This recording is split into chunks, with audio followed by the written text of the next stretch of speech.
Rendang belum, kejap.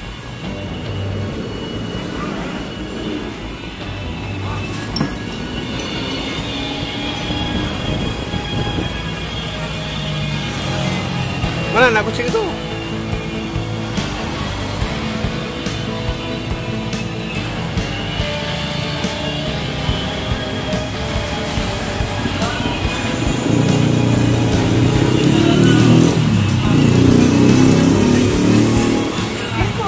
Hah? Tahu?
Sos dengan kecap. Oke.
Kak Mina nih suka bagi makan kucing.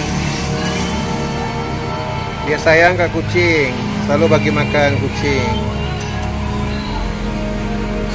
Dia beli ayam goreng, bagi makan kucing.